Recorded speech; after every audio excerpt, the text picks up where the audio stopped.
welcome. We are here with LiAnne Brown for the Pristine Connections podcast. I am Ashley Furt. I'm the host for today's show. So let's give a warm welcome to LiAnne. Thanks for being here today. Thank you, Ashley. It's great to be here. You are with Genesis Education Consulting, which we'll obviously dive into later on. But first, tell me a little bit about you. I'd love to know more. Sure, absolutely. Thanks so much for having me today. Well, a little bit about me. I have lived here in Texas for a little over 20 years. I moved here with my husband at the time from the Central Valley of California, where I had been stationed at a naval base. And so we moved out here and had two beautiful children. So I have a total of three daughters, Chloe, Cassidy, and Jillian. And we live in Allen with our two dogs. We've got a Bernedoodle and a Shih Tzu. A Bernedoodle? What's a Bernedoodle? A Bernedoodle is a poodle with Bernese Mountain Dog. Beautiful. She's 70 pounds. Oh my gosh, I was about to say. Goodness, she's amazing. Does she shed a lot? Yes, she does. Internally, interestingly, so we have to rake her Oh my gosh. a lot to get all the hair out, Yeah. or it'll just kind of compact in her curls. And mat a little bit. We Yes. had a husky for a long time, and I feel like I still find hair in our furniture from her. Oh, I'm And sure. we've moved twice, and I'm like, this is insane. Like, where does it keep coming from? It multiplies. That's amazing. So 3 daughters, are they in sports? Any school activities? Well, the two older ones are in college. My oldest daughter, Jillian, is studying accounting, and she is in a kind of an accounting bookkeeping role for a company based here in Texas. And then my middle daughter is an education major. And so she is completing her studies while she nannies full-time for a lovely family. And my youngest is a sophomore at Allen High School. That's great. That's so great. We played Allen when they became just extremely massive, and it was always so crazy. I got to perform at their stadium when it had first opened, and I'm like, I feel like I'm at AT&T right now. It's amazing. It is amazing. She did play soccer, but she didn't continue playing into high school. But yeah, I miss going to the games. Jillian was in marching band, so we got to do Friday Night Lights. Yes. It was amazing. It is. It's very different. So you said Central Valley in California. How long you were stationed there for? How many years? Well, I was in for a total of 6 years. So I spent 4 years in San Diego and then 2 years at that particular station. Beautiful. San Diego's gorgeous. Oh, yes, it is. Well, that's really exciting. So did you go to school for education as well, or did you, once you left the military, tell me how you got into this role. Absolutely. You know, Ashley, my journey has been kind of convoluted in a way. I started out originally at the University of Northern Colorado studying environmental geology. What? That's amazing. So then, after I left the school, I didn't finish my undergrad. At that point, I left school and I just kind of wanted to do something different. And my father had been in the Air Force. And so I had interest in the Navy. So I joined the Navy. That's great. Which was kind of crazy in an Air Force family. Yeah. But I wanted to see the world in a different way. And I was able to see part of the United States in a different way. Yeah. I know. It's always interesting. I wonder if people get in the Navy and they think they're going to be on ships in the middle of the ocean half the time. And a lot of time you really are you're stationed for however long. I had friends, in different branches of the military, family in different branches of the military. And, some were in combat, but most of the time they got stationed in some pretty neat places. Absolutely. So. And I did get to see some really interesting things. I spent some time in Great Lakes. That's where I met my best friend of 30 years. Aww. I know. And I was in Millington, Tennessee, a little naval that was a naval hospital at that location. And so I have fond memories from all of my duty stations and have a few people that I still keep in contact with as well. That's great. That's so great. So tell me how you ended up, obviously environmental geology and then into the Navy. So how did you get into your role now with the consulting? So while I was in the Navy, my role was a hospital corpsman, which is kind of an all-purpose, almost like an EMT. And then I went to a secondary school to become a pharmacy technician. And so That is really the practice that I continued as a civilian for another 6 years.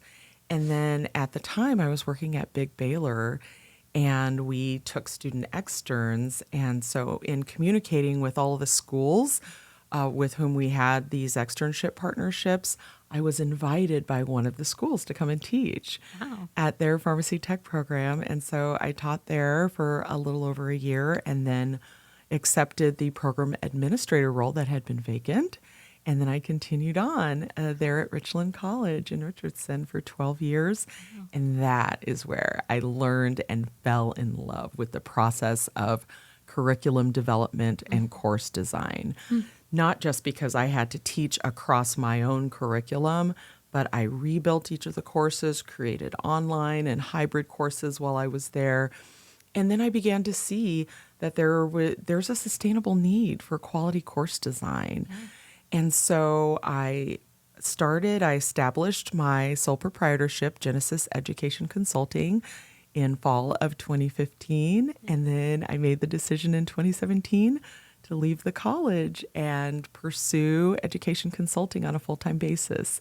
Wow. And that's what I've been doing for the last 8 years. Yeah, it's very fascinating. I've talked to a lot of different, course administrators that have designed, but it's been a lot for just real estate related. And, there is a big need for, different education courses, especially these days. I mean, there's a lot of information out there, and Yes. books are being rewritten, and, there's just a lot to keep up with. And schools are getting larger and larger, and we're getting more heavily populated. So are you focusing on schools still, or are you doing businesses as well?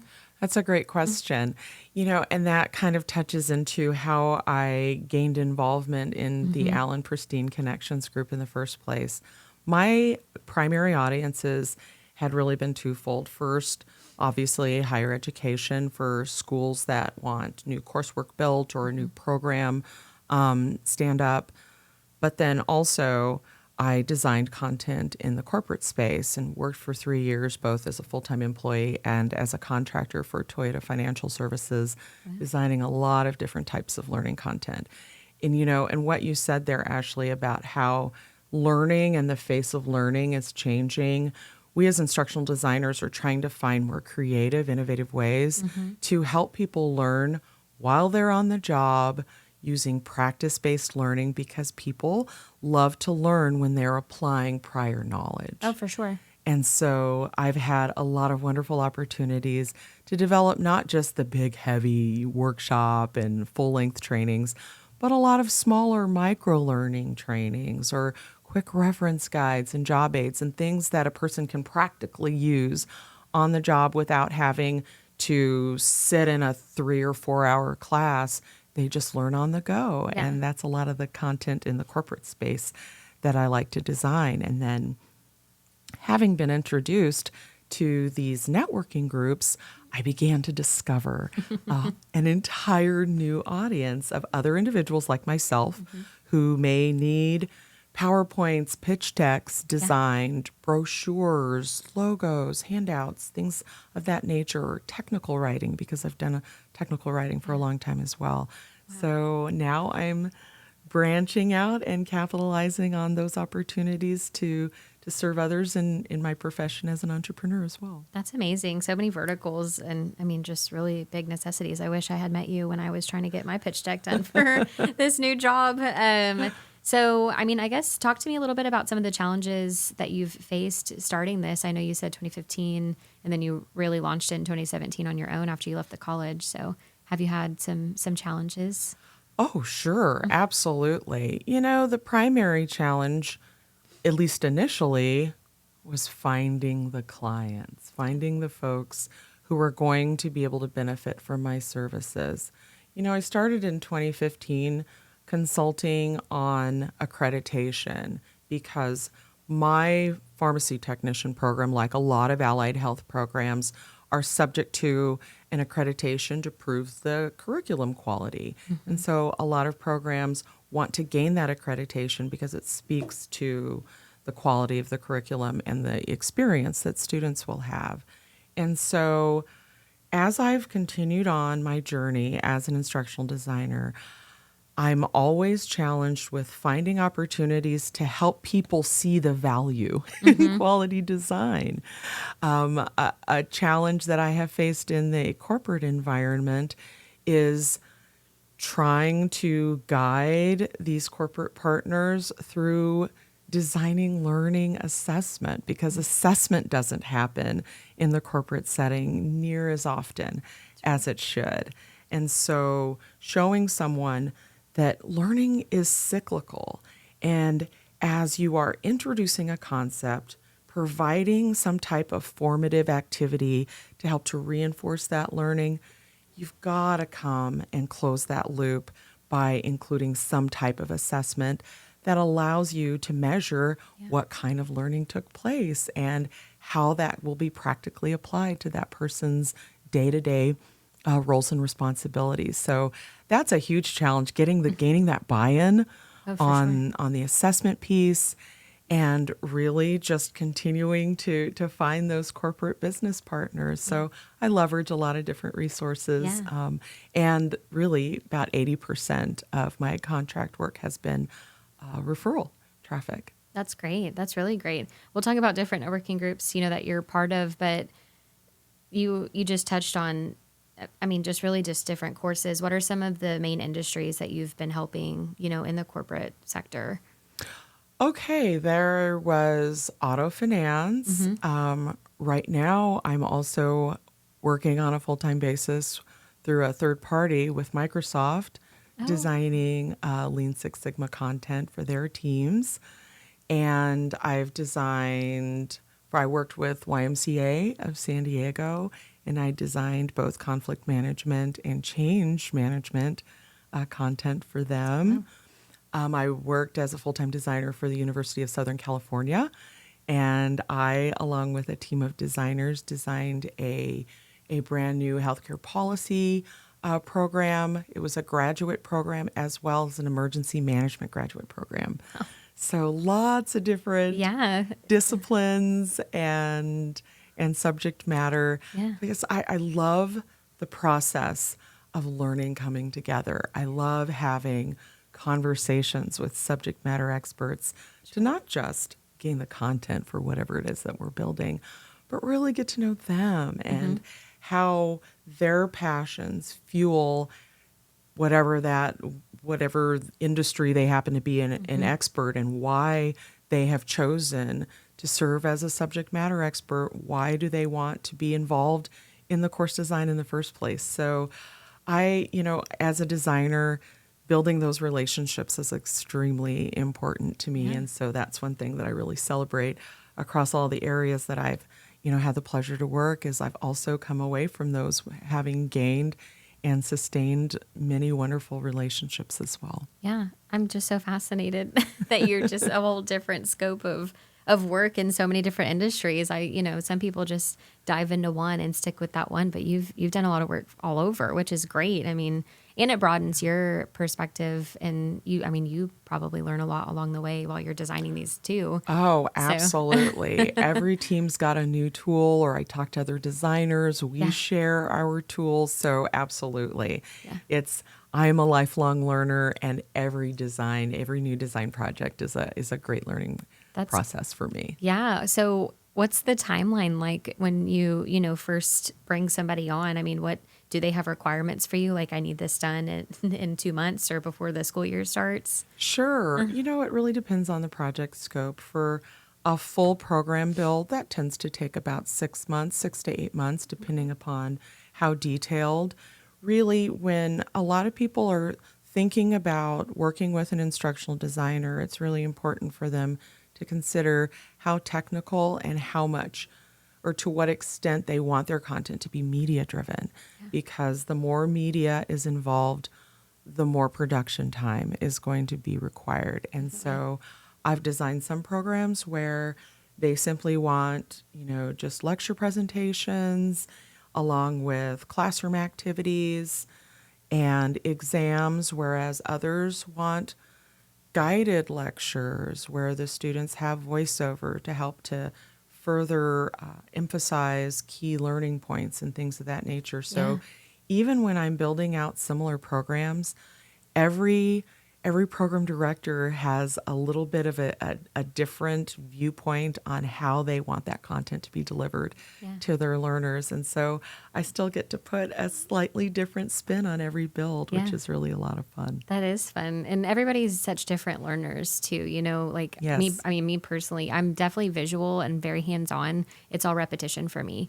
I feel like a toddler, like the more I just do, I can figure it out. But if you ask me to just read a book, my husband can just open a book, memorize it, and go take a test, and off he goes. And I'm like, cool. It's going to take me a while. Well, and most learners are like you, Ashley. I myself am a combination between a tactile and a visual learner. And really, there's a principle of adult learning theory where we scaffold a learner through picking up a new skill. And it starts with the knowledge and setting forth, here are all of the learning goals of what you're going to need to learn. Then I'm going to show you, here is a new hands-on skill. Then I'm going to create some type of simulation activity for you to then learn to perform this skill yourself and understand why you're performing steps in a particular order rather than simply memorizing the steps. So for me, it's all about helping the learner to understand the significance of what it is that they're learning. And, in the instructional design world of adult learning theory, there is a particular learning theory, social constructivism, which is all about meaning making in learning. I want someone to have completed one of my courses or a micro learning and to feel not just that they can have gained that skill, but to feel more confident in their abilities and to be highly motivated to then elevate their level of performance as a result because they got what they needed out of that training. Absolutely. I am just so fascinated. I've never had the pleasure of talking to someone in this line of work. So this is great. We obviously talked about business challenges, but as a business owner and professional, how have those challenges made you a better leader? That is such a great question. Every challenge, I believe, I'm the type of person that believes that everything happens for a reason. And every challenge that I have faced has held some sort of lesson, whether it was a process that I needed to change. Sometimes there were additional steps that I needed to perform in order to cause the project to run more efficiently. Who knows? If it was gaining buy-in from a particular group, they provide me feedback, and then that feedback helps me to then formulate better explanations for why assessment is important in a corporate environment when you're measuring learning for your employees, which is ultimately going to affect your bottom line. So every challenge empowers me with more knowledge and more tools. And as a person, I want to continually grow. And if you don't face challenges that stretch you, you're never going to grow and progress. And so I'm thankful for the challenges because I've grown as a result. Which is great. Do you read any like leadership books or, just hobbies that you do on your own? Do you have anything like that? That's a great question. And I was thinking of the one title that I'm reading by Matt Cipolla is called Gotcha, and it's avoiding the pitfalls of financial independence. So very fascinating.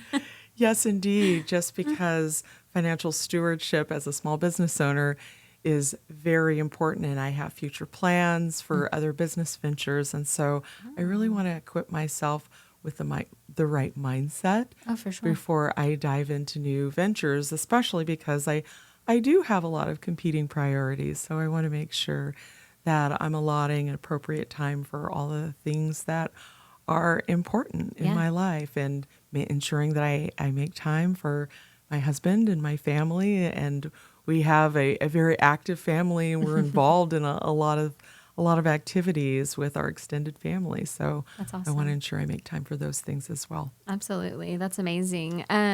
Well, share some advice that will help kind of the next generation, especially as they come up. Maybe they want to get into your line of work. or even just be entrepreneurs in general? What's some takeaways that you can pass off? Sure. I think the first piece of advice would be don't be afraid to fail. Learn to fail upward by recognizing how the failure happened in the first place, what is the lesson to be gained, and how can you act upon those lessons so that the next go around you don't repeat that mistake. I think mistakes are extremely important to learning, and so being open to failure, being open to make mistakes is very important. I think the second thing is learn your industry. One of the first things that I did when I left the college to open my business, I took about 7 months really to read, to research the thing. I forget the name of the author, but the first 90 days was a title that I read that really gave me some strong insights into what my life was going to look like, how many hours that I was going to need to dedicate to pursuing leads, to following up on leads, to scoping out my projects, to setting my consulting rates. You want to know your industry as a consultant. And as an educator, I wasn't familiar with the industry. And so I did my due diligence to ensure that I knew the market segment that I was coming into and what learners really need in those segments, what types of learning are going to resonate with those audiences and those that will not. So whether it is life insurance, health insurance, real estate, whatever it happens to be, do research, find people who are already successfully operating within those areas and talk to them. I think that's one of the greatest values of joining a networking group is it gives you the opportunity to schedule those one-on-ones with people who are already doing successfully things that you might wish to do, and it opens up opportunities for partnership. And I think that would be my last takeaway. It takes a village. You know, we all can, as consultants, be on our own island, but through my involvement and participation in these professional networking groups, I'm learning that you exponentially increase your impact by partnering with others. And when I can leverage another business's resources, both to benefit my business or to benefit theirs, there is so much to be gained from those synergistic partnerships. So I would definitely encourage a new entrepreneur to seek out, boy, I wish I had known about these groups when I had first gotten started 8 years ago. It would have changed my early experience and probably would have closed a little bit of that gap for getting onboarded as a new business owner. Yeah. When I first got into real estate, it's been, I don't even know, 6 years at this point, but I used to look at networking just differently. I never quite understood it. And quite frankly, and I joke about this often in different podcasts I've been on, but I kind of thought it was dumb at first. Like I didn't understand why people were taking so much time out of their actual work days to go spend time with other people that aren't in the industry. And then as I learned to lean on the actual industry I was in title. And, you know, you have to lean on real estate agents and lenders and insurance agents. Oh, I'm sure. So much goes into that circle of synergy partners. And the more I learned how to actually network and how to speak and sell, the easier it got. And I learned so much in that short time that I've been able to apply. And now, like you touched on, learn from people that are doing the same things as you too. I've talked about that before and I've preached on that before. It's highly important to get with your competition and figure out what works because they might be doing something a little bit different that's working very well for them that you might be exploring or are interested in and, you know, are trying to get into that, you know, niche, if you will. And I think that's very important. And I think a lot of people are afraid to do that. They're like, oh no, like they're doing the same thing as me. But in reality, you kind of end up having to work with them at some point in time. Absolutely. And that was probably the one biggest lesson I've learned through that. But networking is super important. Outside of obviously the Pristine Connections group, I know you from our Thursday McKinney Downtown group. What other groups are you part of? And I'm also a part of the Elevate Connections group in McKinney as well. Well, actually, we just recently moved to Allen. That's awesome. But that's another wonderful group. And the thing that I love about these three groups is each group has a different sort of culture. Oh, for sure. And because what I gain out of the McKinney Downtown group, because it's such a large body, I will never run out of people to have one-on-ones with and learn about their industries, look for partnership opportunities, look for opportunities to give them referrals. The Elevate Connections group as a little bit of a smaller body because they want one chair per industry. It really aligns. It made sense to be a part of that group as well because I want to be able to have a high impact. If I, one day take that learning and development chair or I'm offered that chair, because with every person that I've talked to, I'm discovering more and more ways that I may be able to serve other businesses.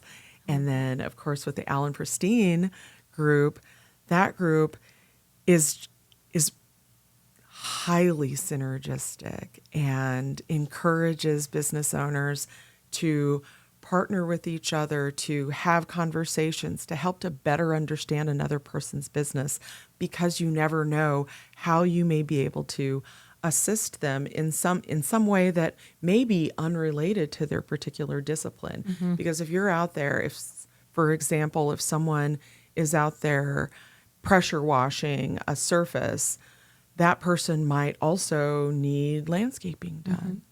And guess what? I've got landscapers in my group. Maybe they encounter something with electrical and they say something in conversation. Yeah, I need to get these lights rewired after I do this. Aha! I know a couple of people that are in electrical. So it gives us an opportunity to expand our reach of how we can help each other. And it's really all about, one thing that I love about all three groups, one theme that I have seen is it really is about people helping each other. And I love that because I love to help people. Yeah, absolutely. And you do in a lot of ways. And Thank you. I want to talk about routine. Do you have a certain routine that helps you just be extremely productive as a business owner? Does it change day to day? I do have a routine that I like to keep. As a business owner, it really even came down to the walls. I utilized color theory to determine what color the walls needed to be in my office. That's awesome. And so my office is this sunny, saturated yellow because for a right brain thinker, for creative, that color stimulates creativity. And then I have pops of reds and orange because they also help to stimulate creativity and collaboration. Oh. And so I start my day with coffee outside with the dogs. Nice. I love that. That's the first thing. Followed by yoga, devotion, and my morning ritual, just personal ritual. Yeah. After which I'm able to get logged in this case, with my Microsoft folks and get started with that. And I use my lunch hours for all kinds of interesting, fun things like I'm doing today. That's amazing. Yes. Well, I definitely appreciate you coming on and telling us a little bit more about what you do and your time in networking and your family. We'll obviously drop your information in the podcast when it releases, and tell us how they can connect with you for our viewers. Absolutely. You can connect with me on LinkedIn or via my business Facebook page or my Instagram account as well. And I would also encourage our listeners to visit my website at www.genesiseduconsulting.com. And that is my design portfolio and also has some information if you'd like to learn a little bit more about me. That's amazing. Well, thank you for being here today. We appreciate it. We will get everything linked, and I think that's a wrap for today. Thank you so much, Ashley. This was a lot of fun. Good.